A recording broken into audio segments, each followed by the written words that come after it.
So it turns out Paramount did not like that Netflix was trying to buy Warner Brothers Studios. So in an attempt to prevent that and buy Warner Brothers themselves, they've attempted a hostile takeover. And a hostile takeover in this context is basically Paramount going directly to Warner Brothers shareholders and saying, hey, look, we have a better deal. Paramount is just circumventing the Warner Brothers management and going directly to the Warner Brothers shareholder. And instead of Netflix's $83 billion, Paramount is offering $108 billion, which is a pretty big increase in the bid to buy Warner Brothers Studios. This certainly can't be a bad thing. Now, what's a little weird about this hostile takeover is that Paramount was initially trying to buy Warner Brothers Studio as well. They also had an offer initially and were ultimately outbid by Netflix. So it's a little weird they're coming back after not having a successful bid with what I'm assuming is a much higher bid. When the news came out that Netflix was going to buy Warner Brothers Studios, they were listed as a company who also bid for Warner Brothers. It didn't say the amount they bid though, so we have no idea how much their initial bid was. It could have been much lower. And I already don't like that Netflix is trying to buy Warner Brothers. I think this is a bad move altogether. I think corporate consolidation like this is banned for all of us, okay? Like, I don't care what the well-being of the company or the shareholders would be. It's banned for us. That is what I'm talking about here. It's not good for us. Because at the end of the day, if Netflix or Paramount increase their size as a company, they're going to charge more for things they make. It's just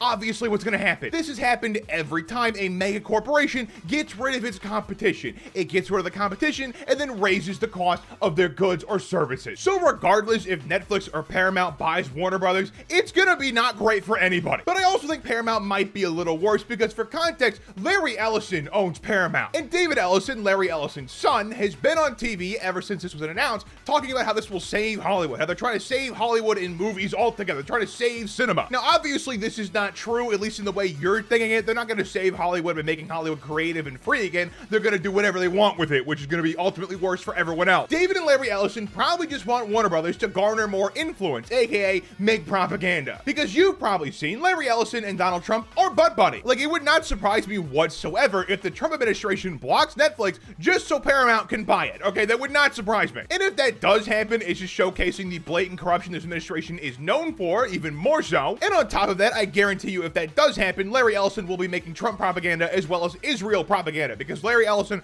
also loves Israel. Like, Larry Ellison loves that Israel bombs kids. It's his favorite thing. I am not exaggerating. He loves Israel. So from that angle, I think Paramount getting Warner Brothers is a worse thing because it will most definitely be used to make propaganda, especially if the government gets directly involved, okay? And ultimately, I think if Paramount bought Warner Brothers, they would actually just make way worse movies in TV. I'm sorry, they made the Halo show, okay? They would ruin literally everything they touch. Like, I'm not a big fan of Netflix. I think a lot of the original shows they produce are just complete garbage, okay? But some of them are really good. So surprisingly, from the Netflix Warner Brothers deal, there was a secret third option that was worse, and it was Paramount swooping in and trying to buy Warner Brothers, okay? That's a way worse option. And to add on to that potential of the government, you know, not approving Netflix just to approve Paramount, Jared Kushner's investment firm is involved in the deal with Paramount. And I don't know if you know this, but Jared Kushner is Donald Trump's son-in-law. So there's a massive direct conflict of interest if Jared Kushner's investment firm is involved in this deal whatsoever. So we'll see what happens, I guess. I really hope Paramount doesn't get Warner Brothers though, because that would probably be worse. I'm actually shocked there was a worse option than Netflix buying Warner Brothers. I'm actually really surprised. But what do you guys think? Let me know in the comments down below. Like and subscribe if you're new. Click this and check out all my content and have a good one.